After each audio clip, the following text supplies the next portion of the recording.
স্বপ্নের জন্য বাস্তবায়নের জন্য ওইভাবে কাজ না করি, তাহলে আমার স্বপ্ন কিন্তু বাস্তবায়ন হবে না, রাইট?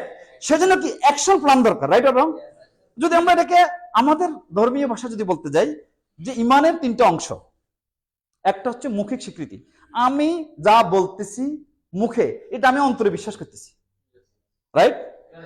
অন্তর যা বিশ্বাস করতেছি এটা কাজে প্রকাশ করতেছি, এই কাজে প্রকাশটা হচ্ছে অ্যাকশন প্ল্যান। এটা কিন্তু ইজি না, এটা খুব কঠিন, কারণ আপনি অনেক পাপ করতে পারেন, অনেক অপরাধ করার সুযোগ আছে, কিন্তু আপনি ওই অ্যাকশন প্ল্যান হচ্ছে না আমি এটা করবো না, করলে আমার ক্ষতি হবে, এই যে অ্যাকশন প্ল্যানটা, এটা কঠিন। এবং রেজাল্ট কিন্তু এখান থেকে। আজকে আমরা যেটা বলছি প্যারাডাইম শিফট, এটার অর্থ হচ্ছে আমরা যে যে অবস্থানে আছি, যে যেখানে আছি, অর্থনৈতিক অবস্থা, আমরা এটার থেকে আমরা উন্নতির দিকে যেতে চাচ্ছি, আমরা নেক্সট স্টেপে যেতে যাচ্ছি, সফল হতে চাচ্ছি, রাইট? কারা কারা রাজি? ধন্যবাদ। তাহলে আসেন নেক্সট কিভাবে, কেন আমাদের কতগুলি এক্সাম্পল দেখতে হবে। হচ্ছে we dream for freedom, right, with action plan. তাহলে আপনার আছে কি স্বপ্ন? আচ্ছা, কার কার স্বপ্ন নাই তারা হাত উঠান। সবার স্বপ্ন আছে? ওকে, তাহলে যেহেতু আপনাদের সকলের স্বপ্ন আছে, তাহলে এই স্বপ্নটা যেটা বলছি এক রাতের কল্পনা, 1 ঘন্টার কল্পনা, 1 ঘন্টার ড্রিম সারা জীবনে বাস্তবায়ন করা যায় না। তার মানে কি আমাদের দরকার কি action plan, right or wrong? আচ্ছা, এই অ্যাকশন প্ল্যানে যেতে হলে যে বিষয়টা দরকার সেটা হলো এটা এনশিওর করবে আপনাকে কি, ওই যে প্যারাডাইম শিফট, অর্থাৎ আপনি এখন যে অবস্থানে আছেন, গত 20 বছর আপনি একই কাজ করতেছেন, তাহলে আপনি তো টাকার জন্য কাজ করতেছেন, আপনার তো পরিবর্তন হয়নি, ওই কাজে করতেছেন, রাইট? 20 বছর আগে একটা মানুষ মনে করেন কার্পেন্টার ছিল, আজও সে কার্পেন্টার কাজ করতেছে।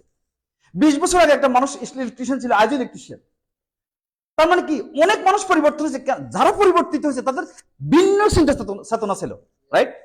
এখন মনে করেন আপনারা কিন্তু যে যে পেশা আছেন, প্রত্যেক পেশাকে রেসপেক্ট করতে হবে, কারণ আমাদের প্রত্যেক সমাজের প্রত্যেক শ্রেণীর লোক যদি না থাকে, তাহলে আমাদের সভ্যতা অচল। সবাই কিন্তু সবার অবদান আছে, কিন্তু সকল মানুষ রেসপেক্টেবল, রাইট? সকল পেশার মানুষ রেসপেক্টেবল, সবাইকে শ্রদ্ধা করবেন, সবাইকে ভালোবাসবেন, সবাইকে গুরুত্ব দিবেন। কিন্তু পাশাপাশি হচ্ছে যে আমি যদি আটকে ধরে থাকতে চাই যে আমি যেখানে আছি এটাকে আমি এত ভালোবাসি, আমি এখান থেকে চেঞ্জ হবো না, তাইলে কিছু করার নেই। যদি চেঞ্জ হতে চান, তাহলে চেঞ্জ হওয়ার জন্য যেটা দরকার সেটা হলো প্রথমত হচ্ছে যে ম্যানেজিং অ্যাব্রোড লাইফ। আপনাদের লাইফটা কি অ্যাব্রোড লাইফ? অর্থাৎ অ্যাব্রোড লাইফ হচ্ছে প্রবাস জীবন, রাইট? কতগুলি বিষয় আপনারা জাস্ট চিন্তা করেন যে আপনাদের 24 আওয়ার্স কিভাবে যাচ্ছে, কিভাবে আপনারা ফেস করতেছেন অনেকগুলি জিনিস। সেটা হচ্ছে দেখেন, প্রথমত হচ্ছে managing your own life, right? আপনার ব্যক্তিগত লাইফটাকে আপনার ম্যানেজ করতে হচ্ছে কিনা? তাহলে টাইম কিন্তু 24 আওয়ার্স সবার জন্য, রাইট? যিনি হাই অফিসিয়াল তারও 24 আওয়ার্স, আপনার সাধারণ মানুষ আপনারও 24 আওয়ার্স, রাইট? একজন লোক ডক্টর তারও 24 আওয়ার্স, রাইট? একজন লোক কোন কোম্পানির ডিরেক্টর তারও 24 আওয়ার্স। তাহলে এই 24 আওয়ার্স এর মধ্যে প্রথম আপনি দেখেন যে আপনাকে এমব্রেস করতেছেন। আপনি অনেক বলেন, অনেকে গল্প করে ভাই জীবনে করে পানিটা এখান থেকে ঢালি এখানে খাইনি, এরকম অনেকে বলে, কিন্তু আজকে কিন্তু নিজের কাজ নিজে করে খান। তার মা তার কাছে নেই, তার বোন তার কাছে নেই, তার স্ত্রী তার কাছে নেই, রাইট? তার মানে কি সবাই নিজেকে ম্যানেজ করতেছে কিনা? কারণ আমি প্রবাস লাইফের কথাগুলি বলতেছি কেন, আমার কাছে মনে হচ্ছে যে আমরা যারা প্রবাসী, আজকে প্রবাসী বিভিন্ন দেশে আছি, আমরা কিন্তু সময় খুঁজে পাই না, আমরা অজুহাত দিই। যদি অজুহাত দিতে থাকেন 20 বছর পরেও কিন্তু আপনি এই অবস্থায় থাকবেন। কেন? কারণ 20 বছর আগে কিন্তু মানুষের জীবন, মানুষের লাইফ স্টাইল এত এক্সপেন্সিভ ছিল না, এখন কিন্তু অত্যন্ত এক্সপেন্সিভ, রাইট? তার মানে কি আগে যারা 20 বছর আগে আসে, 30 বছর আগে আসে, এখনো যেতে পারে নাই। তাহলে আপনারা চিন্তা করেন আপনারা কোথায় যাবেন? কারণ এখনকার লাইফ হচ্ছে রোবোটিক লাইফ। এখন কিন্তু পার্ট টাইম, ওভার টাইম, কত কিছু আপনার জীবনে প্রয়োজন জীবন সার্ভাইভ করতে হলে, রাইট? তাহলে এত অল্প টাকা দিয়ে এটা সম্ভব না। যার কারণ হচ্ছে কি, প্রথমত হচ্ছে আপনাদের কারণ আপনাকে ডিউটি যেতে হবে, রাইট? প্রিপেয়ারিং ইউর ফুড, আপনার খাবার কেউ তৈরি করে, আপনাকে তৈরি করতে হচ্ছে। আপনার জামা কাপড় কে ধুইতেছে? আপনাকে দিতেছে, আপনাকে দিতে হইতেছে, রাইট? না ভাই বোন আসে ধুইতেছে আপনার, নো। নেক্সট হচ্ছে কি, ক্লিন ইউর রুম, কে আপনার রুম ক্লিন করে? কে? নিজে। আপনার কাজটা করে কে? আপনি তো রেসপন্সিবল আপনার কোম্পানির ওই সাইডের যে কাজ আপনি করেন। এটা কি আমি করলে হবে? আপনার বন্ধু করলে হবে? আপনার ভাই করলে হবে? কারণ আপনি অ্যাপয়েন্টেড, আপনি রেসপন্সিবল আপনার কাজের, আপনার এটাকেও কিন্তু ম্যানেজ করতে হচ্ছে, রাইট? নেক্সট দেখেন, ম্যানেজ ইউর ফ্যামিলি। কারণ যারা শুনতেছেন যে দেশে, ইভেন বাংলাদেশে যারা শুনতেছেন, আমি অনুরোধ করবো প্রবাসীদেরকে স্ট্রেস দিবেন না, কারণ আপনি জানেন না যে সে কি ধরনের সমস্যা ফেস করতেছে প্রবাসী। কারণ তার মালিক তাকে কিন্তু দেখা যাচ্ছে তার ভিসা শেষ, তার কিন্তু টাকা পয়সা দিচ্ছে, কিন্তু দেখা যাচ্ছে এগুলি হচ্ছে না এখনো, সাইডে কিন্তু তার দেখা যাচ্ছে যে চেকিং আছে, কত ধরনের সমস্যা সে ফেস করতেছে। এই জন্য আজকে সকল ম্যাক্সিমাম দেশ প্রবাসীরা একদিকে পারিবারিক স্ট্রেস, আরেকদিকে হচ্ছে যেখানে সে কাজ করে যে দেশে তার ডকুমেন্টের বিষয়, এভারেজে ঋণগ্রস্ত, সবকিছু মিলে কিন্তু ম্যাক্সিমাম প্রবাসীরা কিন্তু এখন স্ট্রোকের ঝুঁকি বাড়তেছে। অনেক মানুষ কিন্তু ঘুমে মরে থাকতেছে, অনেকে কিন্তু ইভেন বর্তমানে আত্মহত্যার সংখ্যা বাড়তেছে। সেজন্য আমি অনুরোধ করব, যে যেখানে দেখতেছেন আমি অনুরোধ করব, প্রবাসীদেরকে লোড দিবেন না।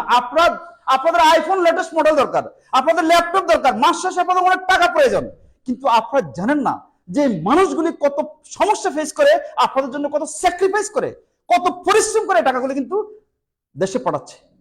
তো সেজন্য আমি যেটা বলবো সেটা হচ্ছে, তাহলে তারা এর পাশাপাশি হচ্ছে প্রত্যেকটা মানুষ যে যেখানে আছে তার একটা সোশ্যাল লাইফ আছে। আপনি এখানে আসেন আপনার কমিউনিটির সাথে, আপনি এখানে সোশ্যাল লাইফ লিড করেন না? ঈদের মধ্যে বিভিন্ন সময় মানে শুক্রবারে, রাইট? তাহলে সোশ্যাল লাইফটাও কিন্তু তাকে ম্যানেজ করতে হচ্ছে এখানে, রাইট? প্লাস মনে করেন তাকে আবার চিন্তা করতে হচ্ছে তার ফিউচার, কারণ তার ফিউচার তাকে তৈরি করতে হচ্ছে, রাইট? এই সকল কিছু কিন্তু আপনাদের মধ্যে আছে কিনা? আছে কিনা? লোড আপনার মধ্যে আছে কিনা? কিন্তু আপনার যদি আপনার অর্থনৈতিকভাবে আপনি সচ্ছল হতে পারেন, আপনি যদি মনে করেন সফল হন, তাহলে এই কাজগুলি কিন্তু অনেক ইজি হয়ে যায় আপনার জন্য। কেন? এটা কিন্তু একটা সোশ্যাল লাইফ, রাইট? কারণ এটা একটা ডিএক্সএন গ্লোবাল ফ্যামিলি, রাইট? এক একজন এক এক ডিস্ট্রিক্টের, এক একজন এক এক পরিবারের, এক একজন এক এক কোম্পানিতে এসে কাজ করতেছেন, রাইট? এক একজন এক এক মতে থাকতে পারে, কিন্তু সবাই কিন্তু আমরা একটা কমন গোল, সেটা হচ্ছে কি, আমরা কিভাবে প্রবাসী হিসেবে মূল কাজের পাশাপাশি আমরা সাকসেসফুল হইতে পারি, এবং কিভাবে আমরা আমাদের পরিবার পরিজনদের সাথে থাকতে পারি, রাইট অর রং? আপনারা কি রাইট প্ল্যাটফর্মে? আপনারা কি লাইফ স্টাইল চেঞ্জ করতে চান? আপনাদের জন্য কি একটা বড় প্ল্যাটফর্ম এটা? তাহলে আপনারা দেখুন নেক্সট যে আপনারা এই সকল কিছু আপনারা এমব্রেস করতেছেন, হার্ড করতেছেন, মানে নিতেছেন কিনা বলেন? এখানে তো এই কাজগুলো কিন্তু আপনারা করেননি এক সময়, এগুলো আপনাকে এখন করতে হইতেছে, করতেছেন, রাইট? কিন্তু যদি এভাবে সলিউশনের দিকে যান, তাহলে বিষয়টা কিন্তু এরকম চিন্তা করেন যে আপনারা যারা আজকে বিশ্বের বিভিন্ন দেশে কাজ করতেছেন, যদি আপনার ইনকাম লেভেলটা, আপনি এখন বেসিক ইনকামের জন্য আসছেন, ওই ইনকামটাই করতেছেন, যদি এর সাথে ডাবল ইনকাম আপনি করতে পারেন, ওই স্যাক্রিফাইস করে যে আজকে এখানে আসছেন, একটা প্রোডাক্ট নিয়ে আসছেন, এটা একটা সাপোর্ট। আপনি মনে করেন লাইফকে সিদ্ধান্ত নিয়েছেন যে আপনি আপনার লাইফকে চেঞ্জ করবেন, আপনি এডিশনাল ইনকাম করবেন, সেই জন্য আপনি যদি একজন কুক রাখেন, সমস্যা আসেনি?